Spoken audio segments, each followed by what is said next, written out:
Hi guys! So as you can see, I have braids.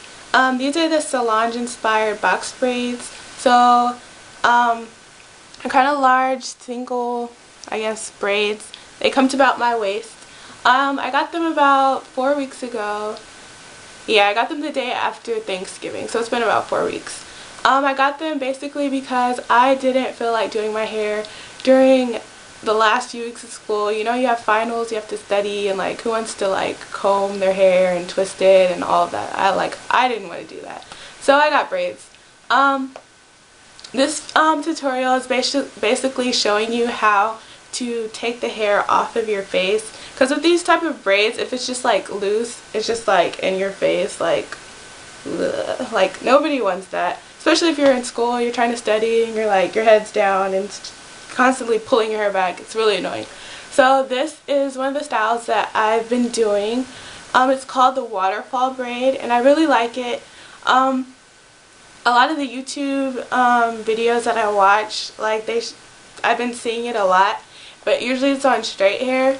So I was thinking, since I have braids and they're straight, I could try it on my hair.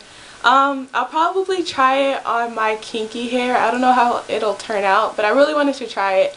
So maybe I'll make a video showing you how that turned out later. But yeah, this is my tutorial video on how to do the waterfall braid on box braids. Hope you like it.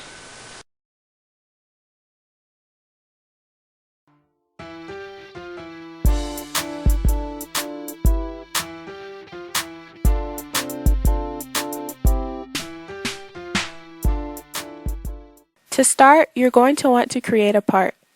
I like mine on the side, but if you like yours down the middle, that's fine as well. A waterfall braid is basically a French braid, just a little different.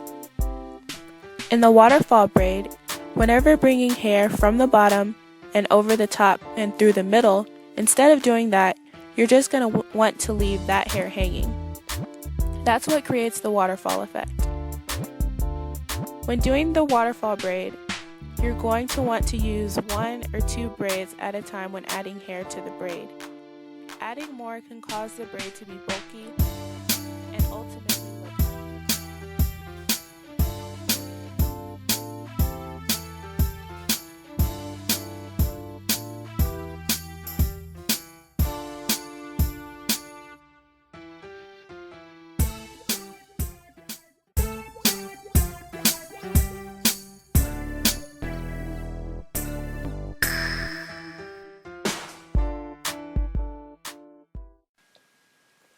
So once you get to the other side of your head, you're going to want to stop right behind your ear.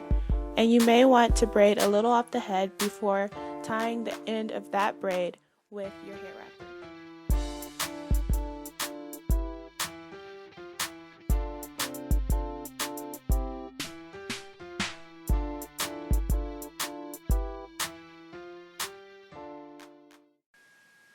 Now you're going to want to do another waterfall braid, starting at the other side of your part, and you're just going to braid until you reach the end of your previous braid.